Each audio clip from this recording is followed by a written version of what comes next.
दोस्तों, कहा जाता है कि कानून की नजरों में हर कोई बराबर होता है। लेकिन देखने में ये आया है कि कई दफा ताकतवर लोग गरीब, लाचार और बेबस लोगों की मजबूरियों का फायदा उठाकर कानून को ताक पे रख देते हैं। आज की हमारी सच्ची किस्सा कहानी में दरअसल सीबीआई की विशेष अदालत के द्वारा दर्ज एक मुकदमे की सुनवाई करते हुए हाई कोर्ट ने पुलिस के बड़े अधिकारियों समेत कई सारे कर्मचारी और अधिकारियों को ताउम्र जेल की सलाखों के पीछे डालने का ऐतिहासिक फैसला सुना दिया।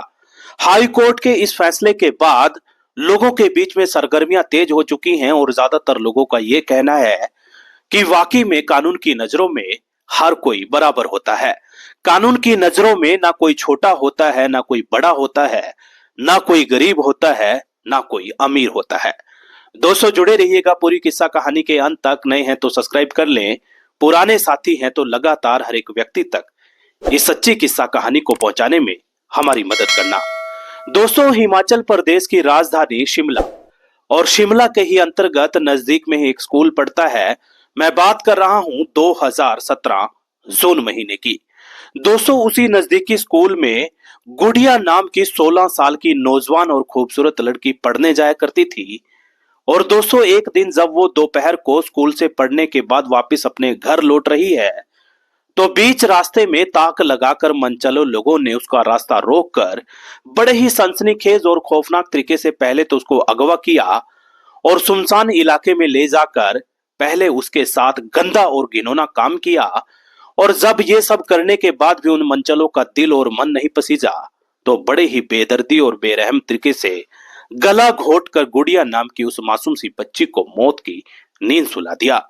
दोस्तों, जैसे ही आस पड़ोस के लोगों ने उस बच्ची के शत विक्षत हालात में वहां पड़ा हुआ देखा तो नजदीकी हिमाचल पुलिस को सूचना दी गई और नजदीकी थाने से हिमाचल पुलिस की कई सारी टीमें बड़ी संजीदगी और तत्परता से पहुंचकर जांच में जुट गई।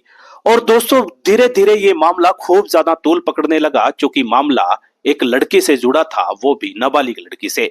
बहरहाल दोस्तों, जैसे ही तूल पकड़ा तो धीरे धीरे शासन और प्रशासन पर दबाव बनने लगा और बढ़ते दबाव की वजह से एक एसआईटी का गठन कर दिया गया। और एसआईटी गठित करने के बाद एसआईटी के मुखिया के तौर पर कार्यभार किसी और को नहीं बल्कि शिमला के तत्कालीन आईजी जहूर जैदी को सौंपा गया। जहूर जैदी एक आईपीएस अधिकारी थे और तेज तर्रार आईपीएस अधिकारियों की फेयरलिस्ट में जहूर साहब को पहले पायदान पर आंका जाता था। दोस्तों, धीरे धीरे वही एसआईटी अपनी जांच को आगे बढ़ाती है और जांच को आगे बढ़ाते हुए जहूर जैदी के निर्देश पर कई सारे लोगों को शक के तौर पर गिरफ्तार कर लिया गया।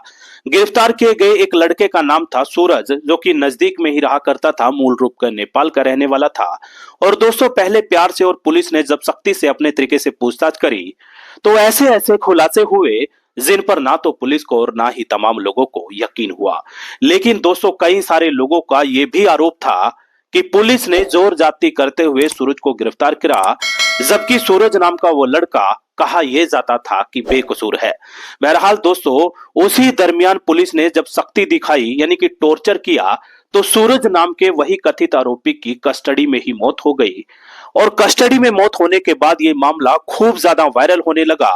बात चाहे सोशल मीडिया की हो, इलेक्ट्रॉनिक मीडिया की हो या प्रिंट मीडिया की हो, जगह जगह ये मामला सुर्खियां बटोरने लगा। प्रिंट मीडिया और इलेक्ट्रॉनिक मीडिया के लिए ये चर्चा की खबर बन गई। बहरहाल दोस्तों, इस मामले को तूल पकड़ता देख शासन प्रशासन ने इस पूरे मामले को हिमाचल पुलिस से लेकर सीबीआई के हवाले कर दिया और सीबीआई ने अपने तरीके से शुरुआत से जांच करना शुरू किया। और संजीदगी और तत्परता से सीबीआई की विशेष टीम ने जब जांच करी तो कई सालों की सघन जांच के बाद यह मामला सामने आया कि दरअसल सूरज नाम के जिस लड़के की मौत कस्टडी में हुई थी वो कहीं ना कहीं पुलिस की लापरवाही की वजह से हुई थी। बहरहाल दोस्तों, पुलिस ने गुड़िया नाम की नाबालिग बच्ची के दुष्कर्म और हत्या का मुकदमा तो कहीं ना कहीं चलाया ही चलाया, साथ ही साथ सूरज नाम के कथित आरोपी की कस्टडी में मौत का ये मामला भी बड़ी संजीदगी से जांच की गई। दोस्तों, कई साल की कड़ी मेहनत के बाद सीबीआई की अदालत ने कोर्ट में ये स्पष्ट लहजे में साबित कर दिया कि वाकई में ही जहूर जैदी के नेतृत्व वाली एसआईटी ने निर्मम और बेदर्दी से प्रताड़ित करते हुए सूरज को कस्टडी में ही मौत की नींद सुलाया था। दोस्तों, कहा जाता है कि कानून की नजरों में हर कोई बराबर होता है, फिर चाहे वो बड़ा हो या छोटा, अधिकारी हो या एक मजदूर व्यक्ति। और कहीं ना कहीं इसी साल यानी 2025 के इसी महीने बीते कुछ महीने पहले ही हाई कोर्ट ने एक ऐसा फैसला सुना दिया जिसको सुनने और जानने के बाद यकीनन हर कोई व्यक्ति सोचने पर मजबूर है। और फैसले के मुताबिक सीबीआई विशेष अदालत ने जो तर्क और वितर्क दिए वो भी कहीं ना कहीं सोचने पर मजबूर कर देने वाले हैं। अदालत ने जहूर जैदी समेत कई सारे बड़े अधिकारी और कर्मचारियों को ताउम्र सलाखों की कालकोठरी में डालने का ऐतिहासिक फैसला सुना दिया, क्योंकि कहीं ना कहीं जांच में यह स्पष्ट हो चुका है कि जहूर जैदी आईजी साहब यानी कि और उसके अन्य कर्मचारी और अधिकारी उस लड़के के हत्या के आरोपी हैं। और दोस्तों, ये मामला, ये घटना कहानी उस दौर में तो सुर्खियां बटोर ही रहा था, लेकिन इस मामले को लेकर लोग अब भी गांव गली नुक्कड़ चौराहे पर बैठकर अलग अलग तरीके की बातें कर रहे हैं। लेकिन ज्यादातर लोगों का बस यही कहना है कि वाकई में ही हाईकोर्ट ने यह साबित कर दिया कि कानून से बड़ा कोई नहीं। दोस्तों, पूरी किस्सा कहानी को सुनने और जानने के बाद आपको क्या कुछ लगा, अपनी राय कमेंट बॉक्स में जरूर दे देना। लेकिन जाते जाते आप लोगों से हाथ जोड़कर गुजारिश करूंगा कि देश दुनिया के किसी भी गांव गली नुक्कड़ चौराहे पर बैठकर आप हमारी किस्सा कहानी को देखते हैं, सुनते हैं। बहुत शुक्रिया, धन्यवाद, आभार। मेरे पास शब्द नहीं है आपकी तारीफ में, आपकी हौसला अफजाई में, आपके इस्तकबाल में।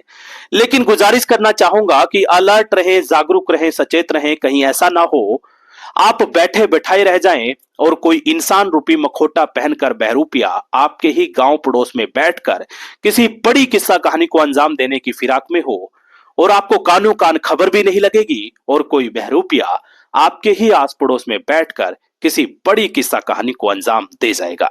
क्योंकि दोस्तों, देखने में यह आया है कि जो लोग रिश्ते में आपको अपने नजर आते हैं, कहा यह जाता है, देखने में यह आया है कि अपनों की शक्ल में वो कोई अपने नहीं बल्कि अपनों की शक्ल में बहरूपिये होते हैं।